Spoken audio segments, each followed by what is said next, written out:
ये मजबूत हो गया है तो आप दोनों एक प्रेमी हो गए, एक प्रेमिका हो गई, एक प्रेम का पात्र हो गया। यही अगर बढ़ता चला गया, यही भाव प्रेम का बढ़ता चला गया तो अब प्रेम में बदलेगा। तब लैला मजनू की कहानी होने लगेगी, श्री फरियाद की कहानी होने लगेगी, हीर रांझा की कहानी होने लगेगी। उसके पहले कहानी नहीं होगी, उसके पहले प्रेम का भाव आएगा। ठीक उसी तरह से शिष्यता एक विचार है, शिव मेरे गुरु एक विचार है आपके मन में खड़ा, तो खड़ा रहेगा तो विचार तो उतना ही पटेगा रहेगा, वो तो भाव में बदलेगा, मजबूत होगा। कोई चीज खड़ी है लगातार, देखो लड़का एक आदमी था वो गाछ लगा, रोज गछुआ को उखाड़ के देखे कि साला लगा है कि नहीं लगा, लगेगा। एक पौधे को आप लगाइए जमीन में और उखाड़ के रोज देखिए कि साला लगा कि नहीं लगा, लगा कि नहीं लगा, लगेगा। लेकिन छोड़ दीजिएगा, विचारों पर खड़े हैं आप कह रहे हैं कि विचार मेरे हैं कि शिव मेरे गुरु हैं, तो पौधा बढ़ेगा, ये भाव रुक लेगा। भाव भी कुछ नहीं है, विचार है और कुछ नहीं है, थोड़ा मजबूत है। यो आमे का गाछ है और वो आम का भी सीडलिंग है, छोटा पौधा है, ये कमजोर है, बकरी नोची लेगी। थोड़ा बड़ा हो गया है तो बकरी नहीं गाय नोचेगी, और बड़ा हो जाएगा तो कोई नहीं नोचेगा, कोई जानवर नहीं पकड़ पाएंगे, ऊंचाई को चला गया, मजबूत है आमे का पेड़। तो विचार भी, विचार भाव और प्रेम दोनों सब एक ही चीज है, वो विचार है और कुछ नहीं। खाली पेड़ बड़ा हो रहा है, विचार बड़ा हो, थोड़ा मजबूत हुआ तो आप बोलते हैं भाव। अरे पौधा छोटा है तो उसको पेड़ बोलते हैं, आप बोलते हैं पौधा। पौधा जैसे बोलिएगा लोग समझ जाएगा छोटा पेड़ है, लेकिन पेड़ जैसे बोल दीजिएगा लोग बुझेगा बड़ा हो गया। चीज बात एक है, खाली नाम बदल रहे हैं आप, शब्द बदल रहे हैं, लक्षण भी बदलेगा। पेड़ में हवा से जल्दी नहीं गिरेगा, बकरी उसको नहीं नोचेगी। पौधा कोई कहेगा भैया घेरा लगा दीजिएगा, नहीं तो बकरी नोचेगी। दोनों एक ही चीज है, एक ही चीज का नाम ले रहे हैं आप। जैसे पौधा बोलिएगा लोग कहेगा सुरक्षा की जरूरत है, मवेशी से बचाइए। पेड़ बोलिएगा तो कोई नहीं बोलेगा, तो पूछेगा फल लग रहा है कि पूछ रहा है कि बड़ी वही चीज बड़ी हो गई। तो विचार में खतरा रहता है, बकरी नोच सकती। विचार को छोड़ दिया है आप, हट नहीं रहा, आपके दिमाग में है शिव मेरे गुरु, तो ये मजबूत हो जाएगा। इसको बोलते हैं भाव। ये भी विचार ही और कुछ नहीं, लेकिन थोड़ा मजबूत है, बकरी के नोचने से बाहर हो गया। और छोड़ दीजिएगा भाव को, भाव पर खड़े हैं आप, भाव जा नहीं रहा है, भाव आपके मन से मिट नहीं रहा है, तो ये बदल जाएगा प्रेम में।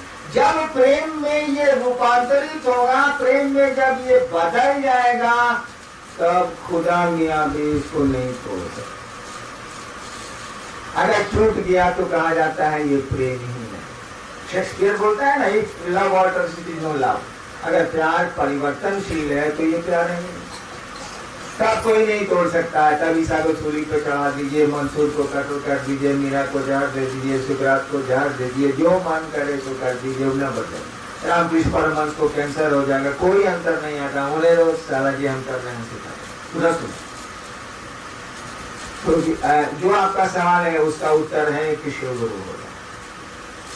लेकिन यही है कि पौधा छोटा है, आप कह रहे हैं कि बड़ा होगा तो फल देगा, कहीं बड़ा होगा तो फल देगा, लेकिन छोटे पौधे को जानवरों से बचाने की जरूरत पड़ती है। बचा लीजिए, आप नहीं बच रहे हैं कि अब उसको बकरी खाएगी, हम कहेंगे ही कि पेड़ होगा और फल होगा। आप कुछ पूजा में लिखा नहीं है, आप कह रहे हैं कि विचारों में है, विचारों में रह गए तो शिव मेरे गुरु होंगे कि नहीं। आप शिव हो जाएगा, गुरु क्या होंगे, वो शिव हो जाएगा, उसके ऊपर भी चलेगा। दया से ही बेलागंज से है, दया और आशीर्वाद में क्या अंतर है?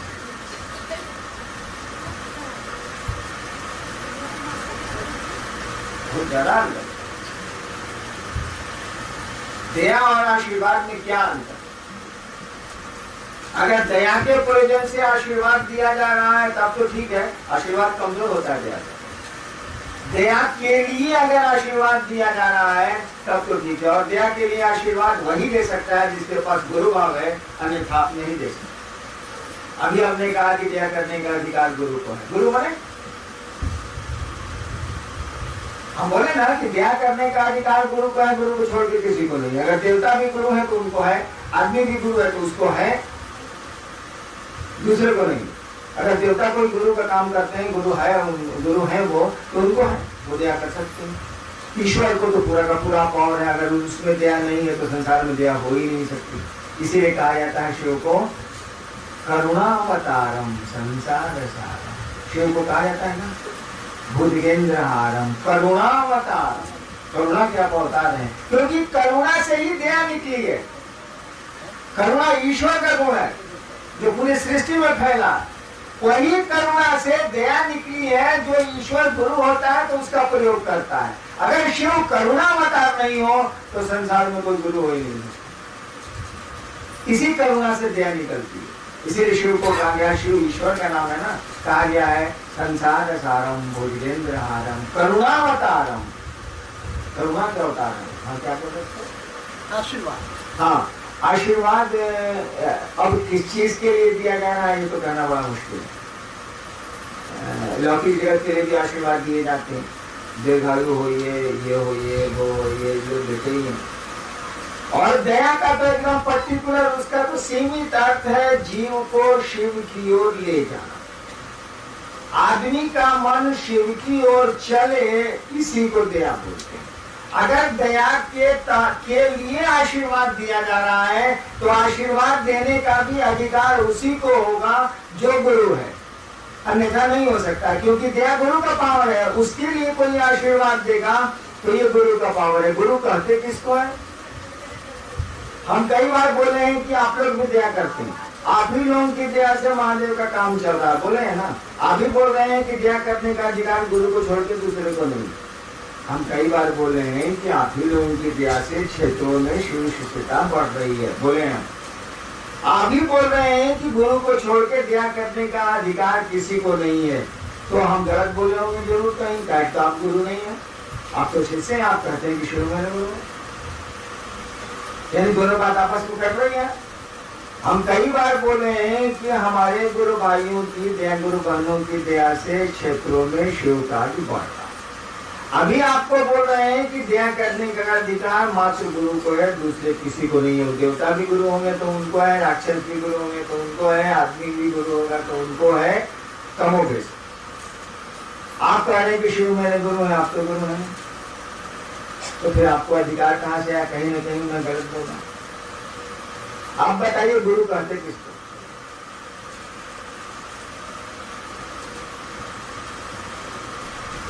बाप कहते किसको? दोस्त कहते किसको है? पत्नी कहते किसको? बेटा कहते किसको? अरे जिसके मन में पिता के प्रति भाव हो सो बेटा, जिसके प्रति पति के मन में प्रेम हो पत्नी, जिसके प्रति दोस्त के, जिसके मन में दोस्त के प्रति दोस्ती का विचार गाढ़ा हो गया सो दोस्त, जिसके मन में गुरु का विचार गाढ़ा हो गया हो, शिष्यता का विचार गाढ़ा हो गया हो वो शिष्य, जिसके मन में दूसरों को शिव से जोड़ने की इच्छा मजबूत हो गई हो गुरु। कहीं गुरु का काम है कि वो जीव को शिव की ओर ले चलते हैं। आप क्या कर रहे हैं भाई साहब? धकेल रहे हैं, ऊपर ले जा रहे हैं। आप लोगों को दारू पीना सिखला रहे हैं कि शिव से जुड़ने की बात कर रहे हैं। आप लोगों को धरती से जोड़ रहे हैं कि शिव से जोड़ रहे हैं? आप लोगों को शिव से जोड़ रहे हैं, जो गुरुओं का गुरु है, जो आपका गुरु है, जो जगत का गुरु है, उससे आप जोड़ रहे हैं।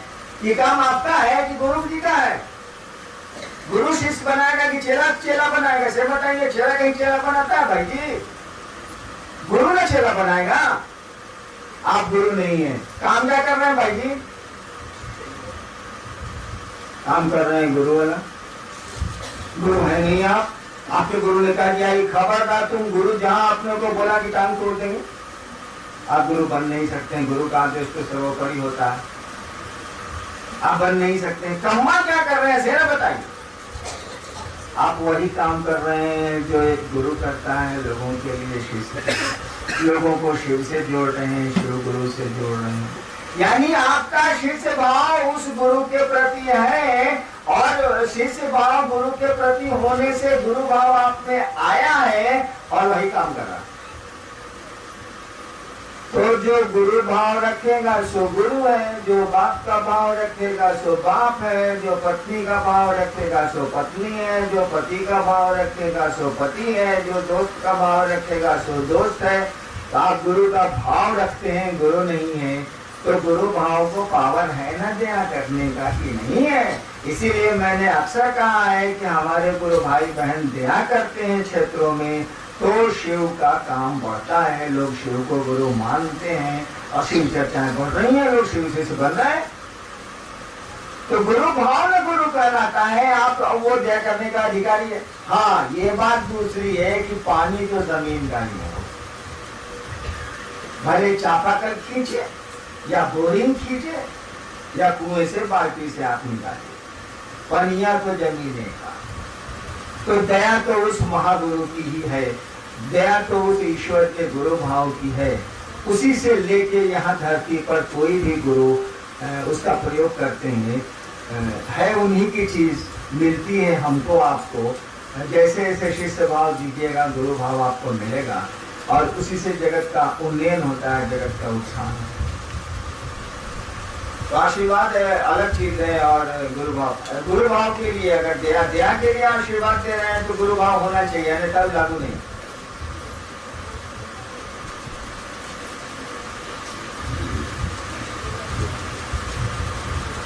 चला गया।